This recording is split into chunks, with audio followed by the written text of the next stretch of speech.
هر که را دور کنی دور و برت می آید، از محبت چه بلاها به سرت می آید. بنشینی دم در کوچه قرق خواهد شد، بروی جمعیتی پشت سرت می آید. دل به مجنون شدن خیش در آیینه مبند. یک شبی مجنون نمازش را شکست، بی وضو در کوچه لیلا نشست. عشق آن شب مستش کرده بود، فارغ از جام الستش کرده بود.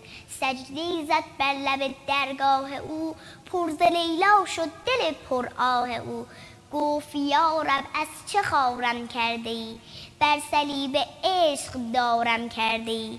جام لیلا را به دستم داده ای، واندر این بازی شکستم داده ای.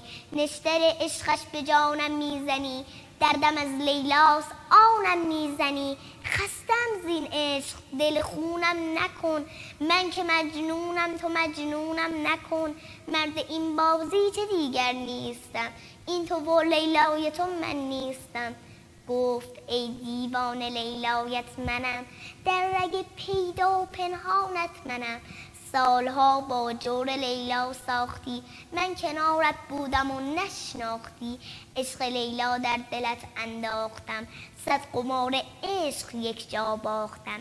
کردمت آواره صحرا نشد، گفتم عاقل می شود اما نشد. سوختم در حسرت یک یاربت، غیر لیلا بر نیامد از لبت. روز و شب او را صدا کردی ولی، دیدم امشب با منی گفتم بلی. مطمئن بودم به من سر میزنی، در حریم خانم در میزنی. حال این لیلا که خارت کرده بود، درس عشقش بیقرارت کرده بود. مرد راهش باش تا شاهت کنم، صد چو لیلا کشته در راحت کنم.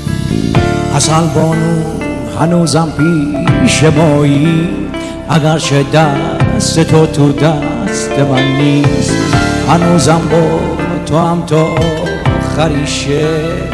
باریکلا این شعر. مرسی عزیزم.